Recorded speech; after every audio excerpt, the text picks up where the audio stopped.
everyone and welcome back to more Resident Evil the board game by Steamforged Games. Today we're doing the first floor of the east side of the mansion, and I thought it was after this mission that we could start introducing content from the director's cut. It's actually when you start one of the East B scenarios. I've forgotten if it's the first or second floor offhand, but it will actually be a little while longer before we see that.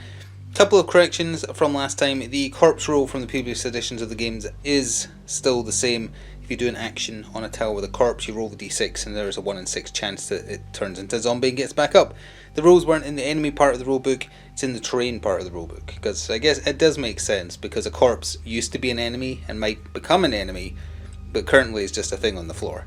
So that does make sense. The other thing, there is a way to tell which cards are from which expansion, however they did not think through how small it is.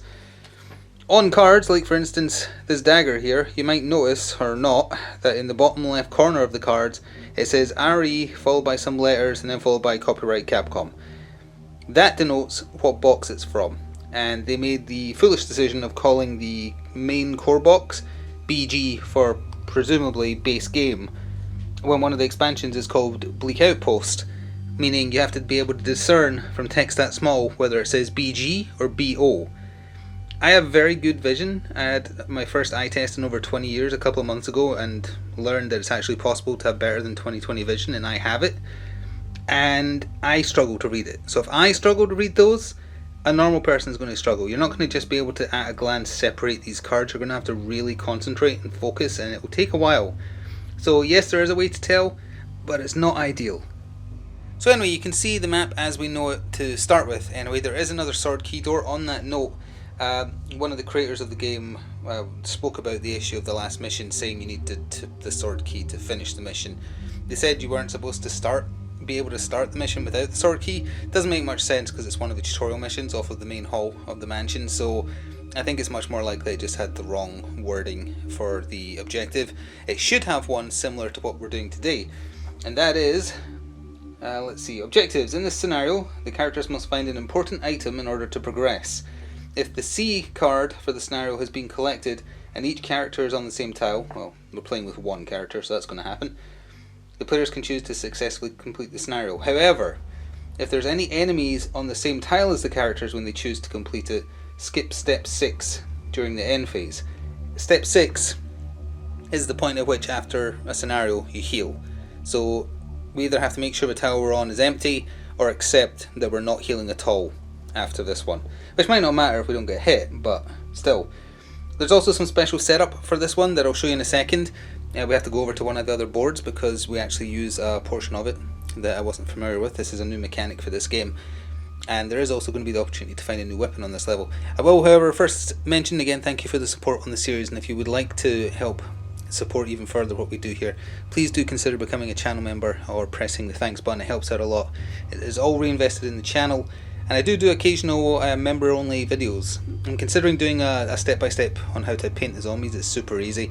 But if you want to know or see close-ups of some of the painted models, as people have been asking, I do a series called Getting Stuff Painted. It's available to everybody. The next one of those I film will have all these miniatures in it. So you might notice that there is now a sun crest over here. Well, it's on top of a shotgun. But if you're familiar with Resident Evil 1, you have to do a little sort of puzzle to get the shotgun, otherwise you get squished. So it isn't anywhere on the map to start with, so it's got to be through the unexplored doors. It's just the only way that makes sense. But in the B deck items for this mission, there's an old key, a stun gun, and a broken shotgun. So we definitely need to find that broken shotgun before we find the room that the Suncrest puzzle is in, otherwise we're going to become a jail sandwich. That's going to be harder with one character because we are cut off from part of the map where a second character would start. So we might have a bit of a tougher time, but we're going to give it a go because I want that shotgun that's hidden somewhere in the explorable rooms. Mission ends when we find the C item, as I said, and with that I think we're ready. So Chris has to start down here on the bottom left. We can't really go the left path, there is an A item there, but there's a sword key locked door. We don't have the sword key, so I can only go into this little dead end to check a B item, which we are going to do, or go through this door. And I love that the way this is set up, I recognise which part of the east side of the mansion this is. This is a dead end where in the GameCube version you find a defensive item, a zombie gets up and comes after you, and this is the dog corridor. So it's not going to specifically be that because we're drawing random cards, but I like that I recognise what they're going for here. One last thing I did forget to mention, it has now made it into the rules that you combine herbs and they only take up one space, so that's good. They iterated on the rules for Resident Evil 2 when they went into Resident Evil 3, and they've done the same again here. So, we are getting started, and now that I know there is a 1 in 6 chance of corpses getting up, we're going to go 1, 2, burn that for 3 to use up a kerosene token. And I'm going to wait for my last action because I want a full turn depending on what spawns in here, because we need to check the B items.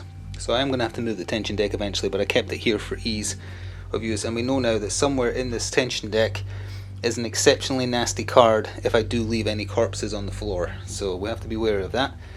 Moving into here for 1, and we have to draw 2 encounter cards. The first one being,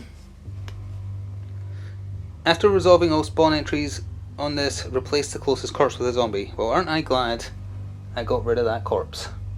The other spawn card for this area. After resolving all spawn entries, it's the same card. I mean, obviously I do shuffle them after every one, because we used most of a deck last time. I don't know what the odds are. There's no new cards in the encounter deck yet until we start encountering the crow enemies. So that was super lucky. That was 1, 2, 3, 4. Run for the B item, Chris. Run for the B item. Oh, I also stored his survival knife before starting this one today because I wanted the inventory space.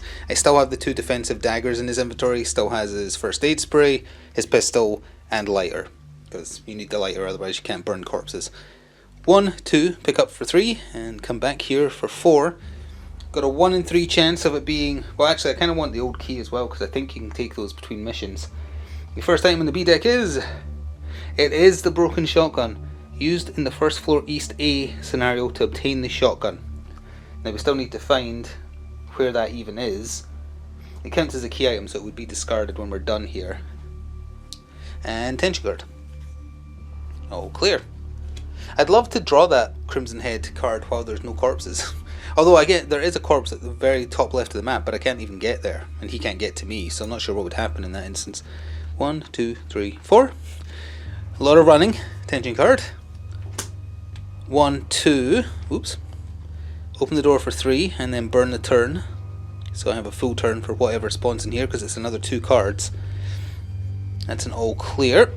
So we're going to move in for 1. We're going to have 3 actions, but that is 2 cards. And they're not going to be nice this time. 2 zombies. Yep, that's already nasty. So we need ourselves 2 zombies. Spread them out evenly. 1 there, 1 there.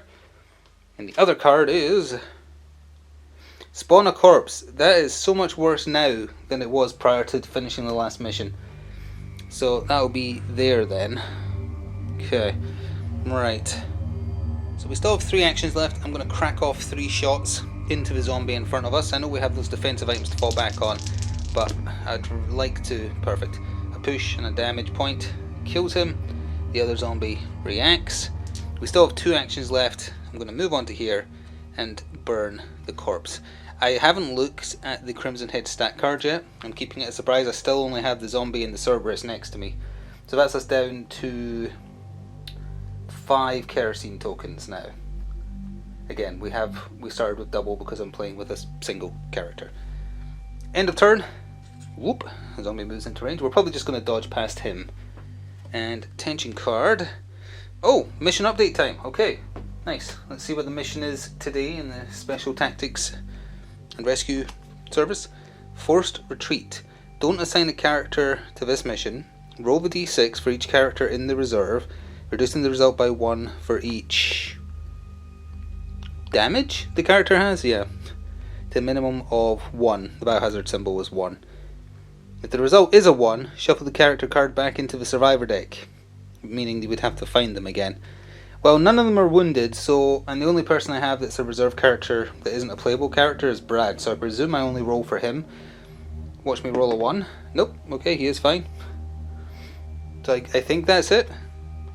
So that means we still have the same ones in the survivor deck ready to be found. That's fine by me. And now we're going to try and dodge past that zombie. Although, 1, 2, as long as I do it, yeah, we've got it'll be a good chance to try out the defense item if I mess up. So 1, 2, moving away for 3. Yep. Moving here for 4. Zombie gives chase, of course. And we tension card. I just realised I put the mission retreat in the wrong pile. I'm going to have to change that in a second. Open the closest non-locked closed door to the character. Well, you've done me a favour, really. So that's opened that door. I don't know if that means the area gets discovered or if I have to walk up to the square before it. Oh, come on. There, stay. Bad door. Okay, it stayed. Oh, this, I just realised this actually has the symbol where the enemies react with their more deadly attack. That means the zombie attacks at range 1, not range 0. I'm going to assume because that door opened, it populates. But if there's any encounter card thingies, I'd still have to step onto the tile. But I don't teleport because I didn't open the door. So here's what was waiting for us, orientated thusly, based on where the sword key door is. So that is how it's been put out before you. Hopefully coming in focus. There's actually still a lovely little space here, at least for now, to keep the tension deck. So down here we've got one encounter card plus an A item, another door, the simple lock, which I presume is going to have the shotgun puzzle inside it. Obviously I don't know, because I haven't looked ahead, but we can't get in there currently either way. There is a B item in the next room. Oh, should there be another door there? Have I missed a door? No, I didn't. It is all linked, yeah. So that's all the same tile here. Then there's a corridor with one encounter in it, which leads us through to where a second player, if we pull back a little bit, a second player would have started up here in this room with the supply box. So if we need to get over there to get the final B item, we have to come down here. And then there's also a door here, it's not locked. There must just be a single room there. That could be the room with the shotgun. One of those rooms has the C item, and one of them is going to be the shotgun.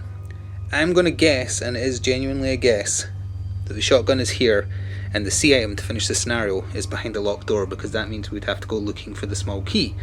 And that seems to me like what they'd make you do. That's just my theory, and that's what I'm going to work on. So Chris has got this zombie here that's going to super react on his next turn. So we're going to go 1, 2. We have 2 actions left. We're actually going to have 1 action left because I'm 100% definitely slamming this door. But there's going to be something in here with us, and we might just have to pop off some shots. It is... Spawn a corpse at the end of the active character's tension phase. Replace each corpse on this tile with a zombie. Well, it is the end of my action phase after I do one more thing, so I'll just grab a zombie instead. My one last action will be... Oh, we can manipulate the rules a little bit here. I'm currently equidistant between the biohazard symbols, but if I go here, if you can avoid putting it on the tile you're on, or the square you're on rather, you do. So the corpse would be there, and the zombie would be there. That means I can give it a bit of a runaround, which isn't too bad. And because he can't see me, he's not within range 1 diagonally because he can't see me around the corner. During his reaction phase, he's going to wander over here. Actually, did it say after the tension phase do that? Where is that?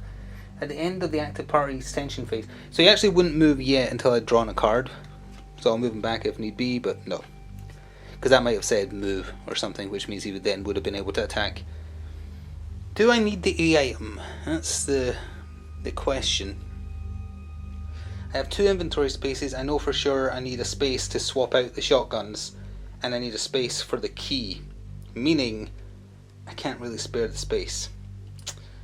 Oh, when you start the scenario as well, you read it carefully because you put some new cards into the A deck. It's shotgun shells. That's how I knew the shotgun was on the mission, before even reading further to how you form the B deck. I'm gonna grab the item. So we're gonna go here for 1, pick up for 2, come here for 3, open door for 4. We don't do that card yet because we haven't stepped in. And the A item we found was... okay, fine. Chris is now happier than any man that's ever existed by most Sislak rules because he has 3 knives. The zombie ends by moving onto us, and then we tension. Oh, is there we've got to read this carefully because there is a corpse on the map, but it's not where I am. Remove the closest corpse and replace it with a crimson head. It must count. Okay, fine. So that is scary. So we're just going to move over here because this, I really hope I don't need to come over here now because he was guarding a BAM. This corpse here vanishes and a crimson head pops up. Crimson heads are dead zombies that come back that were added in the GameCube remake of Resident Evil 1, and they're very fast. They're almost like hunters, very resilient, and they just claw your head off. They are very, very nasty, and quite scary. So that's, I really hope I don't have to go over there. Well, for now we don't need to worry about that. We need to worry about getting Chris away from this zombie. So we're going to move away for 1, successfully. Slam the door for 2. Well, technically I should do the cards first, but he's definitely slamming that door.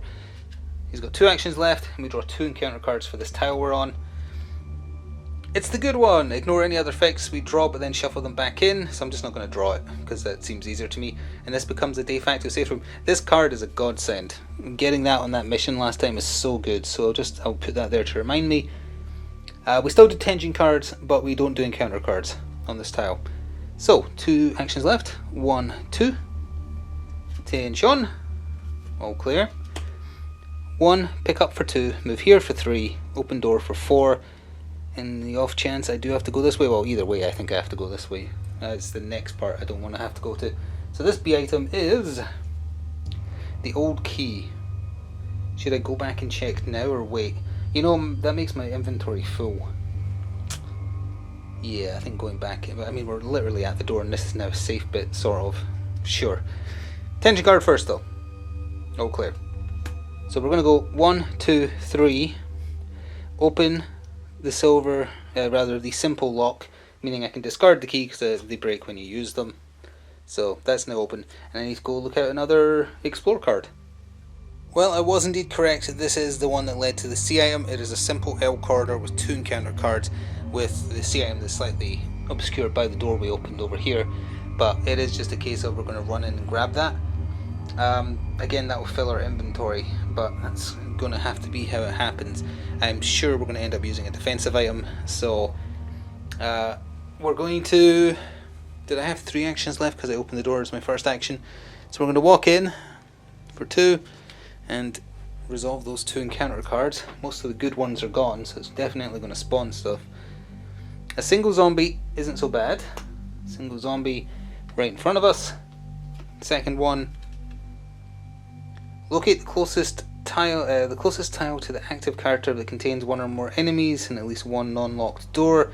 Open every non-locked closed door on that tile. Well, unfortunately, that means this door just flew open. Oh, you can't see because I'm too zoomed in. I wasn't expecting this. Sorry. These 2 doors here just swung open. That's not so good, because that means my escape is going to get cut off. I have 2 actions left. I'm going to go 1, 2. No, that's not good enough though, because the zombie's going to be there. I'm not sure. I'm going to do that, and then he's going to react on to me. That's just something we'll have to deal with. This zombie all the way down that you can't see reacts, and he reacts here. Then we tension and hope we don't draw the card that says to get a free attack. And then we're going to pop off 3 shots, taking us down to 9. Into the zombie that's right on us. I don't even care if I don't kill him, I just want to push him. Oh, we did nothing. Well, he hits us for 1 damage and then I'm pushing him away. That still achieves the same thing, more or less. This zombie... Oh, I could use a defensive item. Let me read the wording on it. If this character is attacked by an enemy in the same or adjacent square and fails their evade roll. No, it's only if they fail an evade roll. That isn't what happened. I failed an attack roll, so I guess I can't use it in that situation. So he reacts by coming out here. Close the door for 3. For 2 rather, because I attacked. And then 2. And then we're going to shoot 3 more bullets into the zombie that's now on us. So we're down to 6. And I surely wouldn't miss twice in a row. Well, I didn't, but not great. Pushed him away. End of... Oh wait, 1 more action. You know what? Move. End of turn. He walks on to me. It's a bit hard to see. I apologise. Sometimes the doors are great for ambience, but sometimes they just get in the way. All clear. We're going to dodge. Yeah, we are. And go 1, 2, 3, 4. We're just rushing for the C item, because then I have to worry about finding me a shotgun. Frayed nerves. If the next character is on the same... Oh, he is going to be in the same tile. Well, they have to draw 2 cards. Well, Chris... Oh, sorry, I forgot to react him onto the square there. 1, 2, 3, pick up the C item. And then we're going to do 2 tension cards after I pick the top card off of the C deck. Oh, it's the music notes. Okay, so that means we can get access to first floor West B as well. Nice, okay. So that gives us access to another level that we can't do yet. 2 tension cards. Oh, react. Then 2 tension cards. All clear. Deathly Rasp, drawn encounter card. And we're not on the tile where it says we don't do that, so we do. Spawn a zombie, search the encounter deck, discard pile for Cerberus cards. We haven't seen any yet. But there is, all of a sudden, I guess Chris didn't see a zombie lurking at the corner there. Well, time to dodge like a pro. 1, 2 to dodge away. He failed, so now we're going to use the defensive item. We're going to use one of the daggers. There it is if you want reminded. So that just means we pass the roll, but I have to roll a d6 for Chris's passive called Survive. On a 4, 5 or a 6, it does not go away. It goes away. You know what? I needed the inventory space, so I'm not even mad. But that counts as us passing it, so 3, 4, end of turn, zombies lurch after us, and we draw a tension card.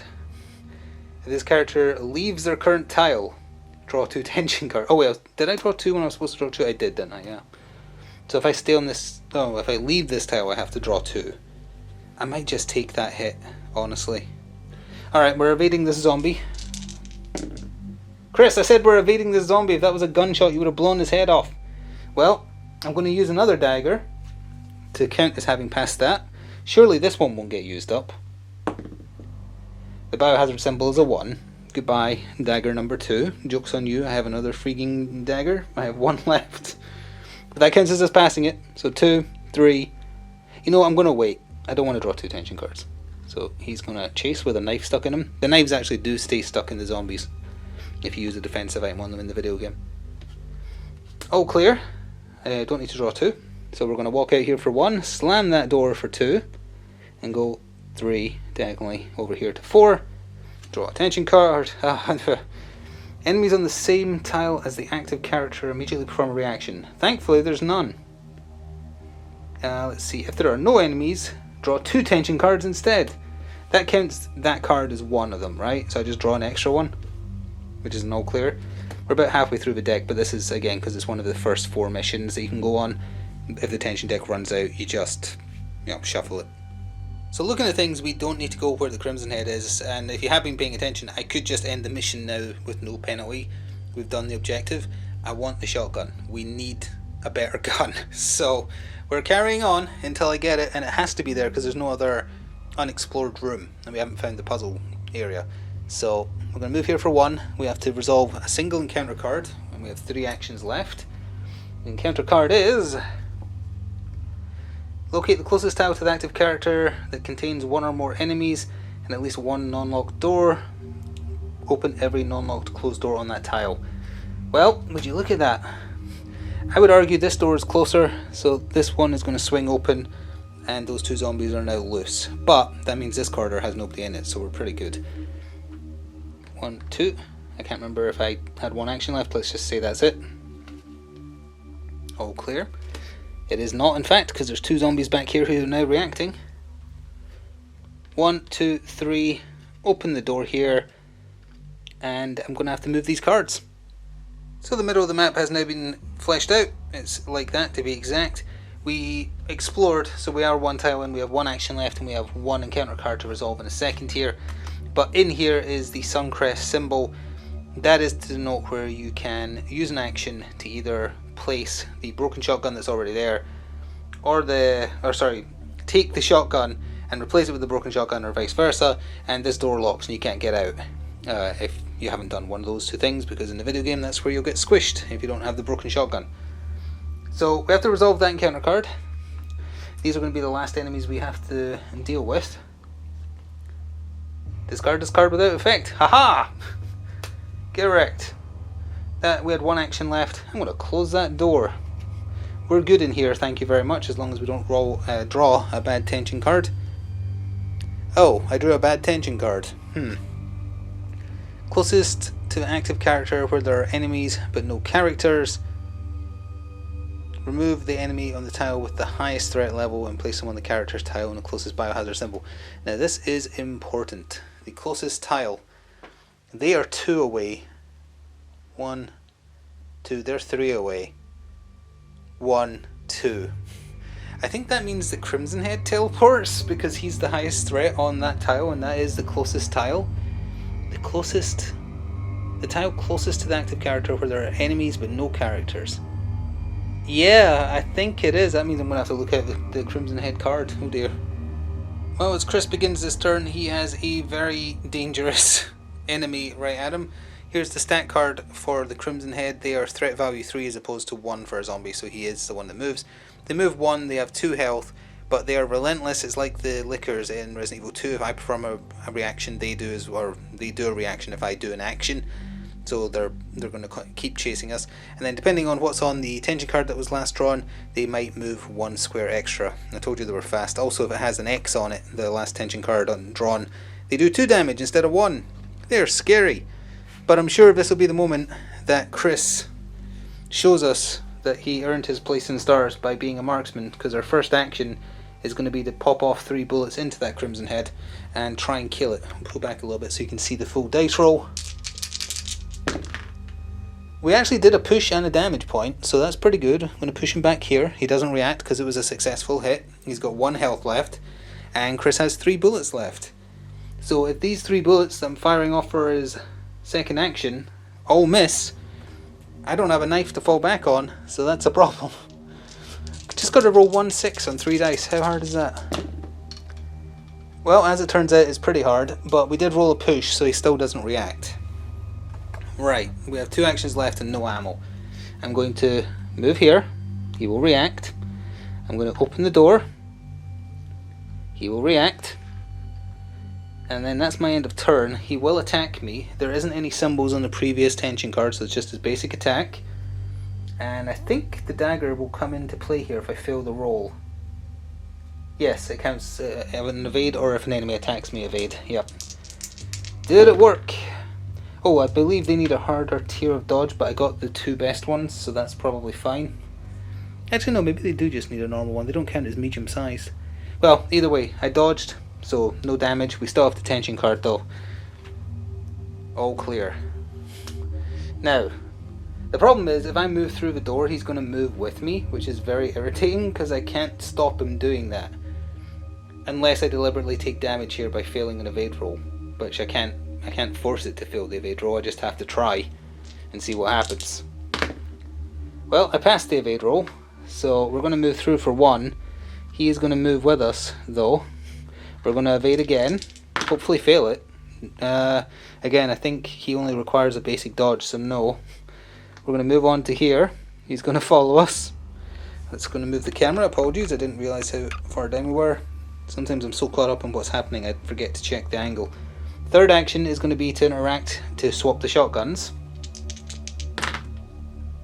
Oh, we failed. Okay, hang on, we failed. So he's going to take a bite out of us, and we're going to push him.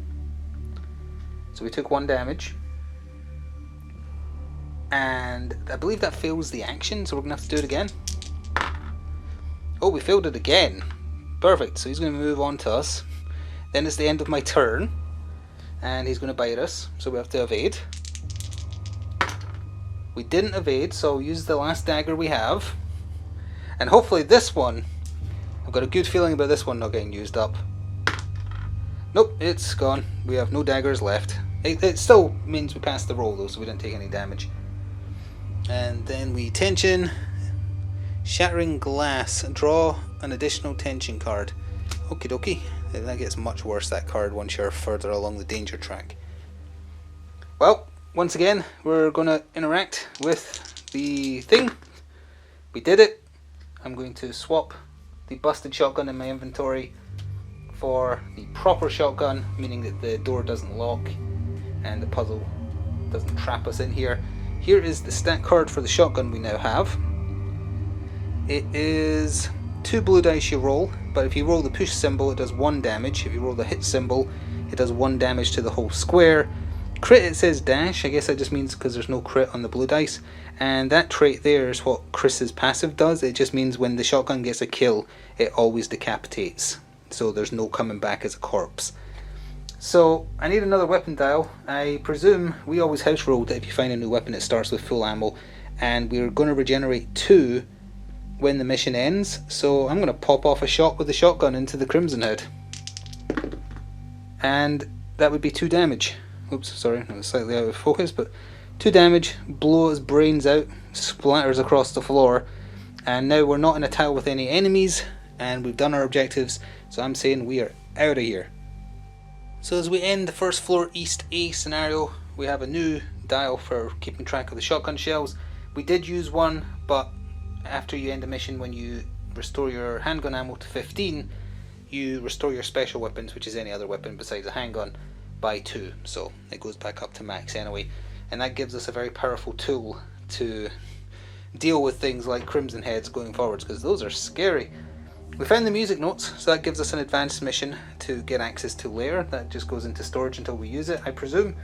We used up all our defensive weapons and didn't get a 50-50 roll in our favour a single time. Let's go through the scenario completed though. Increase the danger level by 1. Done. 5 or more corpses? No. 5 or more zombies? 1, 2, 3, 4, 5. There's exactly 5, so it goes up again. I keep on missing out on that. If I'd gone and killed one more zombie, we wouldn't have. Discard any key items? I already did. Restore your handgun ammo by 15. Other ammunition by 2. Heal. We didn't end with an enemy on our tile because we blew him away, so we're healing. Again, the book says you heal by 1. We have show that you heal to full.